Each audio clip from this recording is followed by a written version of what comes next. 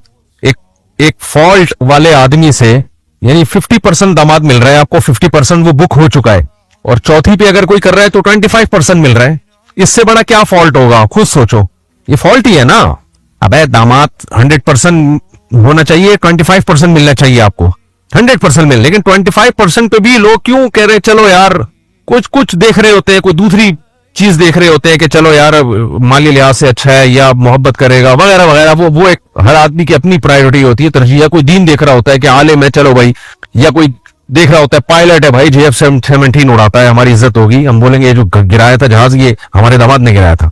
تو جس نے کام کرنا ہوتا ہے وہ بہت اونچا معیار بولو نہیں رکھتا. تو اسی طرح یاد رکھو جو یہ چاہتے ہیں نا, تبھی تو میں کہتا ہوں کہ جو لوگ یہ کہتے ہیں کہ پاکستان میں اسلامی نظام آ جائے, 100% خلفائے راشدین والا سسٹم آ جائے, پلٹ دو الٹ دو سب بدل دو, یہ مولوی 2 نمبر, یہ کچھ بھی نہیں, اس کا مطلب وہ کچھ بھی نہیں چاہتا ہے.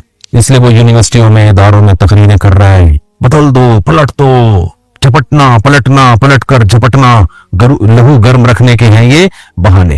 تو یہ جو اس طرح کی باتیں کر رہے ہوتے ہیں تو یہ اس کا مطلب کچھ کرنا ہے ہی نہیں انہوں نے. جیسے امریکہ میں کوئی جائے اور کہ میں یہاں اسلامی مملکت حکومت اسلامیہ لے کر آنا چاہتا ہوں, ابے بھائی تو یہاں ایک مسجد کی پرمیشن لے لے, ٹھیک ہے نا. اب ایک مولوی صاحب وہاں جا رہا ہے, وہ کہہ رہا ہے میں ایک مسجد بنا لیتا ہوں, مدرسہ بنا لیتا ہوں, لوگ آئیں گے نماز پڑھیں گے, محبت سے اسلام کی تبلیغ کروں گا. دوسرا کہہ رہا ہے نہیں نظام بدلو. کیا بدلو؟ تم مسجدوں کو فوکس کر رہے ہو, مدرسوں کو لے کے بیٹھے ہوئے ہو, اور حلال ذبیحہ کی تلاش میں لگے ہوئے ہو, حلال ذبیحہ حلال ذبیحہ حلال ذبیحہ حلال فائنس. نظام بدلو نظام. اس کا مطلب وہ تمہیں حرام کھلانا چاہتا ہے, سمجھ رہے ہو؟ وہ چاہتے ہیں جو تم حلال ذبیحہ کی کوشش کر رہے ہو نا ان ملکوں میں وہ بھی نہ ہو, مسجدیں بھی نہ بنے, مدرسے بھی نہ بنے, جو تھوڑا بہت اسلام ہے وہ بھی دفن ہو جائے. اور باتیں کیا کر رہا ہے, نظام بدلو. وہاں بدل سکتے ہو؟ کیا ہو گیا بھائی صاحب, آپ امریکہ میں جا کے باتیں کروں, میں سسٹم چینج کروں گا, کوئی کر لے گا؟ ابھی ایک آج کسی کا کلپ دیکھا, وہ UK میں جلوس نکال رہے ہیں ہمیں شریعہ لاء چاہیے. تو بھائی تم شریعہ لاء کی UK میں بات کر رہے ہو, تم وہاں پر بھیک میں تمہیں وہاں کی نیشنلٹی ملی ہے, تم نے حلف نامے اٹھائے ہوئے ہیں, تو وہ تمہیں ایسا ٹھڈے پہ کک مار کے نکالیں گے نا وہاں سے کہ تم کہیں کے نہیں رہو گے, کہیں کے نہیں رہو گے. تو باتیں تو بہت اچھی لگ رہی ہے, دیکھو شریعہ لاء کی کوشش کر رہے ہیں, دیکھو کوشش تو کی نا بیچاروں نے. یہ وہ کوشش ہے جس سے تھوڑی سی بھی شریعت جو رہ گئی ہے وہ بھی زمین میں دفن ہو جائے گی. اب جو علماء سنجیدہ ہیں نا, جنہوں نے کام کرنا ہے سوسائٹی میں, وہ یہ بڑی بڑی باتیں نہیں کر رہے ہوتے, وہ اتنی باتیں کرتے ہیں جتنی ہضم ہو سکے اور جتنی سوسائٹی میں امپلیمنٹ اس کا ہو سکے, کیونکہ وہ واقعی سوسائٹی میں تبدیلی چاہتے ہیں, وہ واقعی اپنی بیٹی کے لیے اچھا داماد چاہتے ہیں. تو وہ برداشت کر لیں گے دائیں بائیں خرابیاں, کیونکہ ان کو پتا ہے بھائی بچی کا گھر بسانا ہے. لیکن جو باتیں ہمارے ہاں اسکالرز میں جو بڑی بڑی باتیں کرتا ہے, منجن اسی کا بکتا ہے. سمجھتے ہو کہ نہیں سمجھتے؟ منجن کس کا بکے گا؟ جو باتیں ایسی کرے گا, بہت بڑی, نظام بدل دو, یہ بدل دو. کیا کیسے بدل دے نظام, کیا پیکج ہے تمہارے پاس نظام بدلنے کا؟ تبھی تو میں کہتا ہوں کہ ہمارے ملک میں جو قوانین غیر اسلامی ہے نا, ان کی لسٹ بنا کے اس کو فوکس کرنا چاہیے کہ یہ قانون چینج ہونا چاہیے. ہم لوگ اس کو فوکس نہیں کر رہے. ہم جب باتیں کرتے بہت بڑی بڑی باتیں, نظام بدلو, جو ممکن ہی نہیں ہے. جمہوریت ختم کرو, کہاں سے ختم کر دیں بھائی, کیسے ختم کریں جمہوریت؟ آپ نے اسی کے اندر رہتے ہوئے جو ہوگا وہ کرنا پڑے گا. جمہوریت ختم ہوگی تو مارشاء اللہ لگے گا نا. اب وہ آرمی چیف کوئی الٹے دماغ کا آ گیا, وہ تو پھر آدمی کہے گا اچھا تھا, کیا خیال ہے, آدمی یہی کہے گا نا. جب جنرل مشرف کی آمریت تھی تو لوگ کہتے تھے یہ نہیں ہونا چاہیے, تو جنرل مشرف جب ہٹائے نا تو صدر بن گیا. میں نے کہا لو, یہ آمریت ختم ہوئی اور آپ کی خدمت میں جمہوریت پیشی خدمت ہے. اس کے بعد جو اسٹیل مل کا بیڑا غرق, ہم پھر رو رہے, تم کہتے یار وہی ٹھیک تھا, حالانکہ ہم اس کے خلاف تھے جنرل مشرف کی پالیسیوں کے. تو اس لیے آپ نے جو مارکیٹ میں جو سسٹم چل رہا ہے نا, تو اسی کے اندر رہ کے کوئی خیر کی کوشش کرو گے تو ہو جائے گا, وہ نئی باتیں کرتے رہو. تو حضرت مفتی تقی عثمانی صاحب نے اسی سسٹم کے اندر رہ کر سودی بینکاری کو ختم کروا کے اسلامک بینکاری کو متعارف کروایا. پوری دنیا نے اس کو مانا. یہ صحرا پاکستانی علماء کے سر پہ گیا, وہ اکیلے نہیں تھے, اس میں مفتی رشید احمد صاحب بھی تھے, اس میں یعنی ہمارے شیخ حضرت مفتی رشید احمد صاحب, اس میں علامہ یوسف بنوری رحمۃ اللہ علیہ جو بنوری ٹاؤن کے بانیوں میں آتے ہیں وہ بھی تھے, اور اس میں مفتی محمد شفیع صاحب رحمۃ اللہ علیہ جو مفتی اعظم پاکستان وہ بھی تھے, اور بھی بڑے بڑے علماء تھے, مفتی ولی حسن ٹونکی. ان سب نے ایک نظام بنا کے دیا. ان علماء نے محنت کر کے ایک آلٹرنیٹ سسٹم دیا, نظام دیا, اور ایسا جو چل بھی سکے. وہ والا نظام نہیں جو چل ہی نہ سکے, وہ نظام دے گی, یا پھر اس کا امپلیمنٹ کیسے ہو. اس کا امپلیمنٹ مفتی تقی عثمانی صاحب وفاقی شرعی عدالت کے جج تھے, ان کے پاس پاور تھی, دین دنیا دونوں تعلیمات تھی, انہوں نے دنیا میں متعارف کروایا, عرب علماء نے ان کو بلایا, ان سے سمجھا, ان سے سیکھا, ملیشیا دورے ہوئے, دنیا میں دورے ہوئے, اور پوری دنیا میں یہ صحرا حضرت مفتی تقی صاحب کو بھی گیا, علماء دیوبند کو بھی گیا, اور پھر یہ بینکنگ کا یہاں ایک سسٹم چینج ہونا شروع ہوا. اب پوری دنیا آہستہ آہستہ اس سسٹم کو لے رہی ہے. ابھی فیصل بینک جو ہے پورا کا پورا اسلامک بینک میں کنورٹ ہو گیا, اور سپریم کورٹ نے فیصلہ سنا دیا 2028 تک کوئی بینک بھی سودی بینک نہیں رہے گا. اتنا بڑا کارنامہ تھا خدا کی قسم, لیکن ہماری سوچ منفی, ہر وقت دماغ میں بھوسا ہمارے, بس ہر وقت منفی باتیں کرتے ہیں.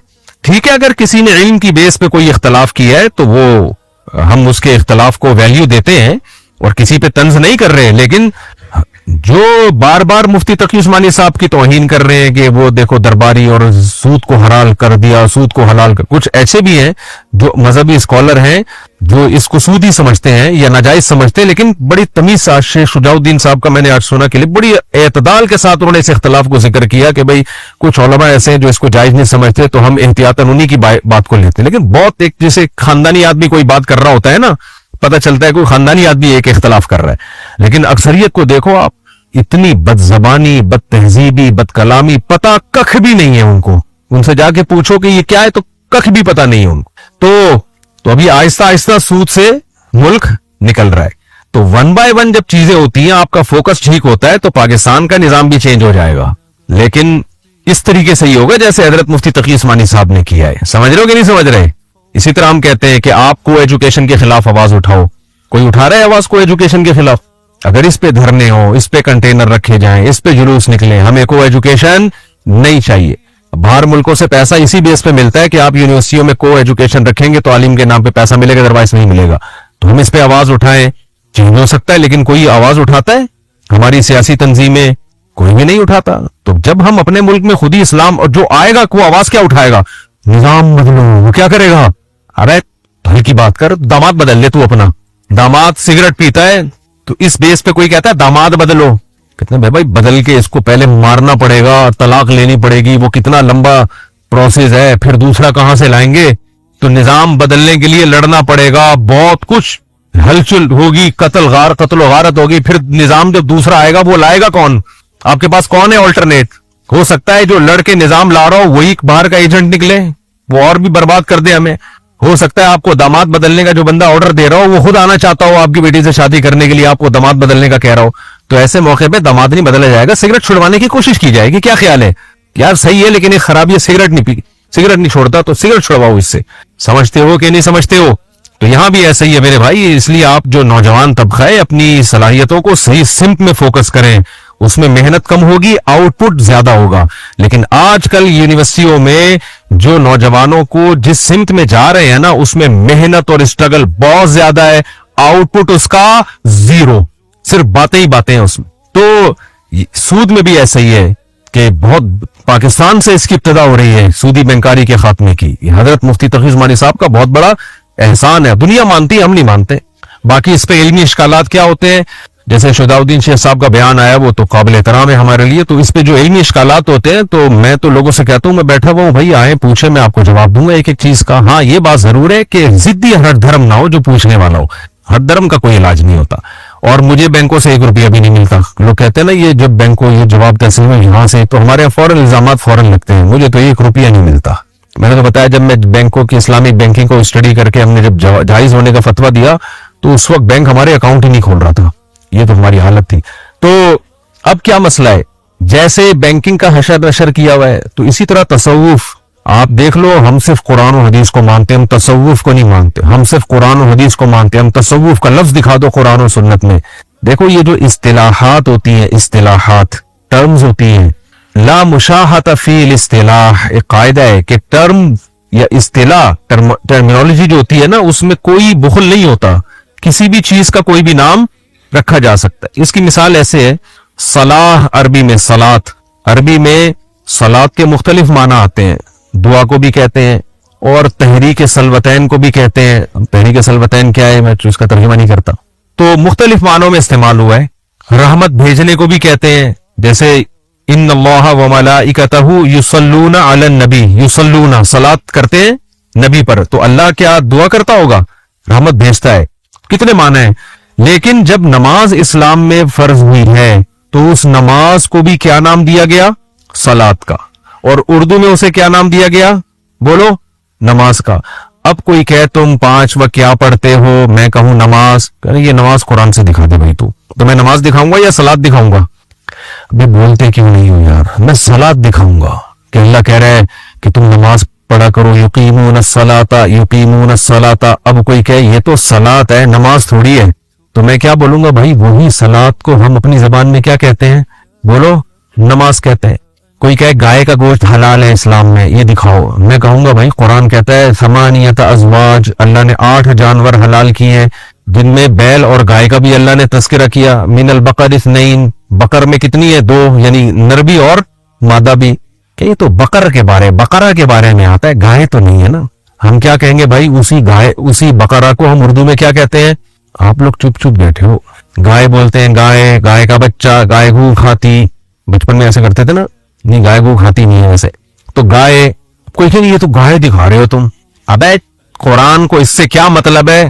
دیکھو اور آسان، قرآن کہتا ہے الطلاق مرتان، طلاق 2 دفعہ ہے جس کے بعد رجوع کا حق ہے، اگر تیسری طلاق دے دی تو رجوع کا حق نہیں ہے۔ اب کسی انگریز کے بچے نے انگلش میں طلاق دی، آئی ڈیورس یو، 3 دفعہ ڈیورس بول دیا، طلاق ہوگی کہ نہیں ہوگی؟ 3 ہو جائیں گی۔ ہم کہہ رہے ہیں بھائی 3 دفعہ ڈیورس دے دی، وہ کہہ رہے قرآن میں تو طلاق کا ہے، ڈیورس کا تو لفظ ہی نہیں ہے قرآن میں، مولوی لوگ بیٹھے کے دن چھاپتے رہتے ہیں۔ تو ہم کیا کہیں گے بھائی اسلام کو کوئی عربوں کے ساتھ خاص تھوڑی ہے اسلام۔ الطلاق مرتان کا مطلب یہ ہے کہ وہ لفظ جو کسی زبان میں نکاح توڑنے کے لیے استعمال ہو اور اسی معنی میں استعمال ہو، تو ایسا لفظ 2 دفعہ یوز کر سکتے ہو آپ۔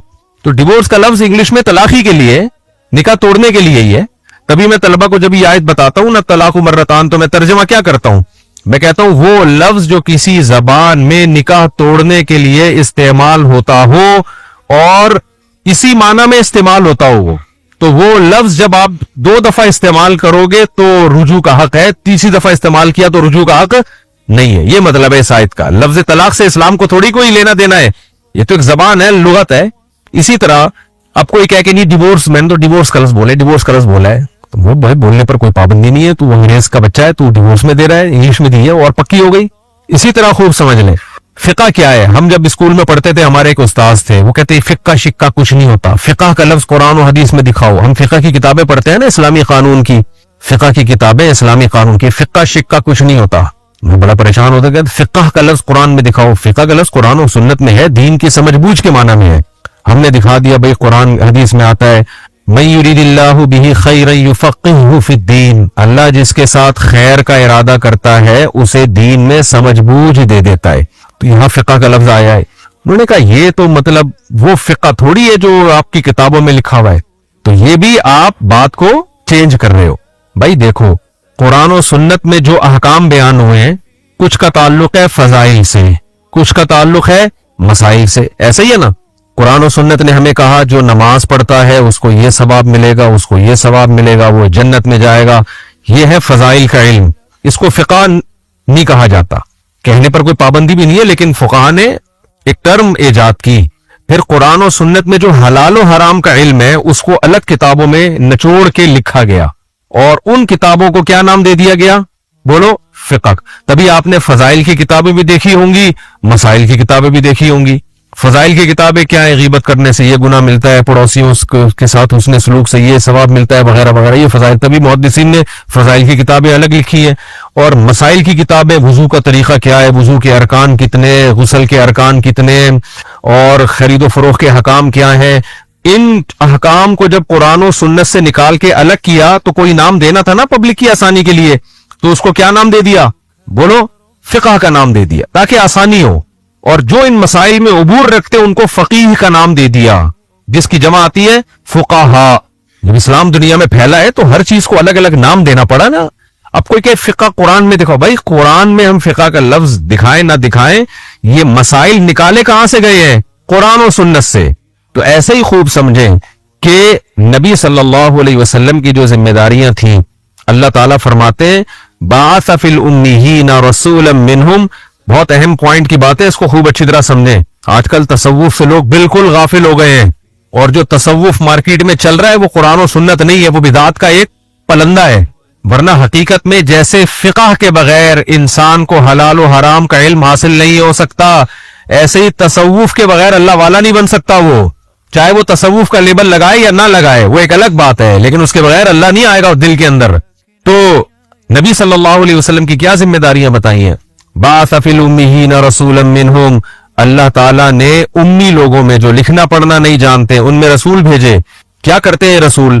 یتلو علیہم آیاتہ، سب سے پہلا کام رسول کا یہ کہ جو قرآن نازل ہو رہا ہے وہ پڑھ کے سنائیں گے، وہ ڈیلیور کریں گے. نبی نے یہ ذمہ داری پوری کی یا نہیں کی؟ بولو. جب آپ قرآن پڑھ کے سنایا آپ نے تو کاتبین وحی نے اسی وقت اس کو قلم کے ذریعے محفوظ کیا. یہ ذمہ داری نبی نے پوری کر دی.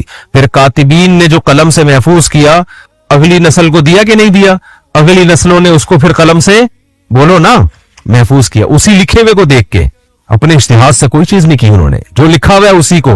ہوتے ہوتے پھر پریس بن گئے، پرنٹنگ پریس بن گئے، آج وہی پرنٹ ہو رہا ہے. اسی طرح صدیوں سے چلا رہا ہے کہ نہیں آ رہا ہے؟ کیا خیال ہے بھائی؟ اب ہم اگر کہیں کہ نہیں یہ سب قرآن غلط ہے، میں جو قرآن لا رہا ہوں نا یہ جو لکھ کے یہ والا صحیح ہے، تم تو بس باپ دادا کی اندھی تقلید کرتے چلے آ رہے ہو، تمہیں جو باپ دادا نے قرآن پکڑا دیا اسی کو فالو کر رہے ہو، میں کسی کی تقلید نہیں کرتا، یہ والا قرآن لاؤ. آپ مان لو گے اس کو؟ بولے کہ تو کیا مریخ سے آیا ہے، چاند سے آیا ہے، کوئی نئی چیز لا رہا ہے مارکیٹ میں، جو تواتر سے چلا آ رہا ہے وہی مانیں گے بھائی ہم. اسی طرح قرآن سمجھ میں آ گیا؟ اللہ تعالیٰ نے نبی سے فرمایا. دوسرا کام نبی صلی اللہ علیہ وسلم کا کیا ہے؟ یتلو علیہم آیاتہ ویزکیہم ویعلمہم الکتاب والحکمہ. پہلے کتاب اور حکمت کو مکمل کر رہا ہوں پھر یزکی کی طرف آتا ہوں. دوسرا کام ہے نبی کتاب سکھائیں گے، یعنی کتاب دیں گے بھی اور پھر کتاب کا مطلب بھی نبی سکھائیں گے. تو نبی نے صحابہ کو کتاب کا مطلب سکھایا کہ نہیں سکھایا؟ حالانکہ صحابہ کی زبان میں قرآن نازل ہوا تھا، لیکن ان کو قرآن کا مطلب کس سے سیکھنا پڑا؟ بولتے کیوں نہیں؟ نبی سے. آج لوگ کہتے ہیں قرآن میں خود سمجھ کے پڑھتا ہوں، یہ جہالت ہے یا نہیں ہے؟ وہ کہہ رہے نہیں مجھے کسی سے سمجھنے کی ضرورت نہیں، میں خود قرآن کی ڈیپتھ میں جا کے غور کرتا ہوں. میں نہیں دیکھتا ابو حنیفہ نے قرآن کی اس آیت کے بارے میں کیا کہا، عبداللہ بن عباس نے کیا کہا، امام بخاری نے کیا. نہیں، یہ سب بابے اور یہ سب ویسے ہی ہے، میں خود سمجھتا ہوں. بھائی اگر آپ اتنے بڑے فنٹر ہوتے تو سب سے پہلے تو صحابہ خود سمجھتے جن کی زبان میں نازل ہوا ہے. کیا خیال ہے؟ لیکن قرآن کہہ رہے ہیں ان کو سمجھائے گا کون؟ آپ لوگ چپ بیٹھتے ہو نا تو مجھے ان کو نبی صلی اللہ علیہ وسلم سمجھائیں گے. کیا خیال ہے؟ تو صحابہ نے کس سے سمجھا؟ نبی سے. پھر تابعین نے کس سے سمجھا؟ صحابہ سے. کیا وہ ڈائریکٹ سمجھ سکتے تھے؟ پھر تبع تابعین نے کس سے سمجھا؟ تابعین سے. تو یہ سلسلہ شروع میں یہ سینہ بسینہ تھا، پھر ریٹن فارم میں آنا شروع ہو گیا. پھر کس میں آ گیا؟ ریٹن میں. جیسے قرآن شروع میں سینہ بسینہ چلا، ریٹن میں بھی تھا لیکن مرتب نہیں تھا، بعد میں مرتب ہو گیا. اور حدیث، ہاں قرآن کا جو مطلب ہے جو حدیثوں میں بیان ہوگا نا وہ شروع میں سینہ بسینہ تھا، بعد میں کس میں آ گیا؟ ریٹن فارم میں. پھر تفسیروں کی شکل میں مدون ہو گیا. پھر لوگ کہتے ہیں تفسیر قرطبی ہے، یہ تفسیر ابن کثیر ہے، یہ تفسیر خازن ہے، یہ تفسیر جلالین ہے، درجنوں تفسیریں. اب آپ کہہ رہے ہو ان تمام تفسیروں کو سائڈ پہ رکھو، میں اس کا مطلب خود بیان کروں گا. اس کا مطلب آپ کوئی الگ سے کوئی مخلوق ہو، یہ میں نہیں چلتا اسلام میں. حضرت عیسیٰ علیہ السلام کے بارے میں جو قرآن میں آیت ہے انی رافعک الیہ، میں آپ کو اٹھا لوں گا اور کافروں سے بچا لوں گا. صحابہ تابعین کے دور سے جو آج تک اس کی تفسیر چلی آ رہی ہے وہ کیا آ رہی ہے؟ کہاں اٹھا لوں گا؟ آسمانوں پہ. ہمارے دور کے ایک اسکالر نے کہہ دیا میں نہیں مانتا، میں کسی کو نہیں مانتا، میں کہہ رہا ہوں کہ یہاں آسمانوں میں اٹھانا مراد نہیں ہے زندہ، یہ موت دے کے اٹھانا مراد ہے. اس کا مطلب آپ قرآن کا مفہوم اخپل طریقے سے پیش کر رہے ہیں. تو جبکہ اللہ تعالیٰ کہہ رہا ہے کہ نبی صحابہ کو یعلم سکھائیں گے بھی، پھر صحابہ تابعین کو، تابعین تبع تابعین کو، یہ سلسلہ کنٹینیوسلی چلا آ رہا ہے. تبھی مدرسوں میں پڑھا جاتا ہے اپنے ٹیچروں سے. انہی میں گمراہ لوگ بھی پیدا ہوئے ہیں لیکن اہل حق بھی انہی میں ہوں گے. ان سے ہٹنے کا کوئی آپ کے پاس کوئی آپشن ہے ہی نہیں. جو ان سے ہٹ گیا وہ گیا. تو اس کو کیا کہتے ہیں؟ تعلیم کتاب. تیسری چیز یعلمہم الکتاب والحکمہ، نبی حکمت بھی سکھائیں گے. اس کا مطلب قرآن کے علاوہ بھی کچھ چیزیں جو نبی سکھائیں گے جو اخذ قرآن سے ہی کی ہوں گی، جس کو حدیث کہا جاتا ہے. تو نبی نے حدیث سکھائی بھی صحابہ کو, اس کا مفہوم بھی سکھایا, اس پر عمل بھی کر کے دکھایا, صحابہ نے, تابعین نے صحابہ سے لیا, یہ سلسلہ بھی آج تک چلا رہے. پھر یہ حدیثیں کتابوں کی شکل میں مدون ہو گئی بخاری مسلم میں, جن کو جغامدی صاحب نے کہہ دیا یہ تو تاریخی کتابیں ہیں. یہ کیا ہے؟ یہ تو تاریخی کتابیں. یعنی وہ جو یعلمہم الحکمہ کی بات تھی وہ بالکل 2 جملے میں اڑا کے رکھ دی, فنا کر دیا اس کو. اسی کو تو انکار حدیث کہا جاتا ہے. اب آخر جو میں ٹاپک ہے جس کو لے کے چل رہا ہوں میں, اسی میں آتا ہے یزکیہم, نبی ان کا تزکیہ بھی کریں گے. تزکیہ کسے کہتے ہیں؟ پاک کرنا. تزکیہ کسے کہتے ہیں؟ بولتے کیوں نہیں پاک کرنا؟ تو کیا مطلب, کس چیز سے پاک کریں گے ان کو؟ یہاں پاکی سے مراد ہے باطنی پاکی, باطنی اندر کی پاکی, شرک کی گندگی سے پاک کرنا. قرآن کہتا ہے انما المشرکون نجس. ویسے تو ظاہری طور پہ بھی نبی نے ہمیں پاک کیا ہے. کیسے پاک کیا ہے؟ آپ نے ہمیں طہارت کے حکام سکھائے ہیں, وضو کا طریقہ, غسل کا طریقہ. غیر مسلموں میں تو غسل جنابت ہی نہیں ہے, غسل جنابت ہی نہیں ہے. میاں بیوی کا ملاپ ہوا, صبح اٹھ کے ایسے ہی دفتر چلے گئے. احتلام ہوا, نائٹ فال ہوا, عورت حیض سے پاک ہوئی ہے, کوئی پاکی نہ ہو. ان کیا تو یہ طہارت کا ہمارے ہاں تو سسٹم ہے نا, انتخابات میں سسٹم نہیں ہے, سسٹم ہے. ان کے ہاں طہارت کا سسٹم تو دور کے بعد سسٹم بھی نہیں ہے. کیا خیال ہے؟ کچھ ہے ہی نہیں. تو بیچ میں سیاست بھی گھسڑ دیتا ہوں میں. خیر, تو طہارت کے حکام نبی صلی اللہ علیہ وسلم نے سکھائے. کپڑے کو پاک کرنا, غسل کرنا. نبی نے فرمایا کتا جب برتن میں منہ ڈال دے تو 3 دفعہ دھو. کتنی دفعہ دھو؟ کیونکہ ناپاک ہے اس کا لعاب, گوروں میں ہے. برتن میں کیا کتے کی زبان چاٹ رہے ہوتے ہیں انگریز لوگ, زبان چاٹ رہے ہوتے ہیں. ہمارے ایک دوست نہیں, ہمارے استاذ تھے, گئے یورپ کے کسی کنٹری میں. ایک تو ہر بیان میں انگریز کو میں پتہ نہیں کیوں رگڑ دیتا ہوں یار, کیونکہ تم لوگ بہت زیادہ متاثر ہو, انسپائر ہو یار, گورا ہونا چاہیے. اصل میں ایکچولی کر کے نا اس کے پاگل ہو رہے. اس کے بہت بھائی صاحب شکر کرو تمہیں اللہ نے کالا بنایا, گورا نہیں بنایا, سانولا بنا دیا. وہ کلچر دیکھنے میں بہت اٹریکٹیو ہے, اندر سے کھوکھلا ہے, خالی ہے, سمجھ رہے ہو. صرف سڑکیں وڑکیں صاف ہیں, لائٹ نہیں جاتی, پانی صاف مل جاتا ہے, علاج اچھا ہے, اب اس سے زیادہ کچھ بھی نہیں ہے. تو یہ تو اس کا تعلق تو تہذیب سے تھوڑی ترقی سے ہے نا. کیا خیال ہے بھائی؟ اس کا تعلق تو ترقی سے. تو ہمارے ملک میں ترقی ہو جائے تو ہم بھی ایسے ہو جائیں. وہ ترقی نہیں ہے ہمارے ملک میں. اب وہ کیوں نہیں ہے؟ وہ اسلام نہ ہونے کی وجہ سے نہیں ہے, وہ تو تھوڑا سا اسلام ہے جس کی وجہ سے ہے. یہ اسلام چلا گیا تو یہ جتنی پوزیشن میں آج ہم ہے نا, اس سے بھی نیچے چلے جائیں گے ہم. خود سوچ لو, ہمارے ہاں بھی اگر بیت الخلاؤں میں پانی نہ ہو استنجا کے لیے تو انگریز تو ٹیشو پیپر استعمال کر لیتا ہے. ہمارے بیت الخلا میں ٹیشو پیپر ملے گا تمہیں؟ تو سوچو کیا حال ہوگا, تیرا کیا ہوگا کالیا. خیر, تو اس لیے ہم تو تھوڑے بہت صاف ستھرے اسلام کی. جمعے کو ہم نہاتے ہیں, گورنمنٹ نے تھوڑی ہمیں کہا ہے, یہ ڈاکٹروں نے کہا ہے جمعے کو نہایا کرو. میلے سے میلا بھی جمعے کو نہا لیتا ہے یار, آج جمعے کا دن ہے, کچھ تو شرم آئی دیا. تو ہم تو اسلام کی وجہ سے صاف ستھرے ہیں. ہم جتنی بھی صفائی ہمارے اندر پائی جاتی ہے, یہ گورنمنٹ لاز نہیں ہے, یہ حکومت, یہ کلچر نہیں ہے, یہ کیا ہے؟ اسلام ہے. لوگ کھانے سے پہلے ہاتھ دھو لیتے ہیں, یہ اسلام کا حکم ہے. اور بہت ساری چیزیں. تو وہ تھے, وہ یورپ کے کسی کنٹری میں گئے تو کہتے ہیں میں انگریز کے کمرے میں گھسا ہوں, 2 بڑے بڑے ہانپتے ہوئے کتے اس کے بیڈ پہ بیٹھے ہوئے اور خود بیچ میں بیٹھا ہوا ہے. کہتے ہیں مجھے تو گھن آئی, کتے کی لید میں اتنی خطرناک بدبو ہوتی ہے.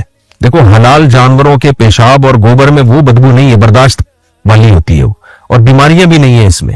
آپ نے دیکھا ہوگا یہ گوالوں کو سارا دن گائے کے گوبروں کے بیچ میں چارپائیاں ڈال کے خراٹے لے کے سو رہے ہوتے ہیں. نہ ٹی بی ہوتا ہے نہ کھانسی ہوتی ہے.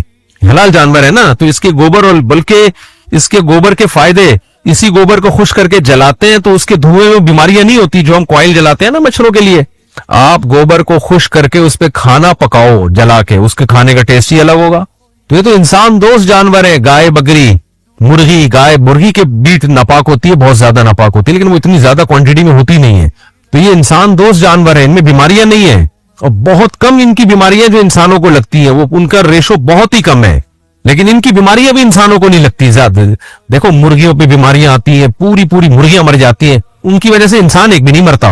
گایوں میں بیماریاں آتی ہیں, گایوں کے ریوڑ مر جاتے ہیں, لیکن کبھی نہیں دیکھا ہوگا بھینس والا گوالا مر گیا اس بیماری سے. کچھ بیماریاں ہیں گائے بھینسوں کی جو انسانوں کو بھی لگتی ہیں, لیکن ان کا ریشو بہت کم ہے. لیکن کتے, بندر, یہ جتنے حرام جانور ہیں, ان میں ایسے خطرناک وائرس ہوتے ہیں انسانوں کو لگتے ہیں, وہ انسانوں کو لگتے ہیں. ان کے لید میں بدبو اور ان کے پیشاب میں بدبو بہت زیادہ ہے. لیکن گائے بھینسوں کو چھوڑ کے گورا کیا پال رہا ہے؟ بولو, کتے. گائے پالنے کے لیے لائسنس لو وغیرہ وغیرہ, ٹھیک ہے وہ پروموٹ کرتے ہیں, لیکن کہتے ہیں شہر سے باہر جاؤ,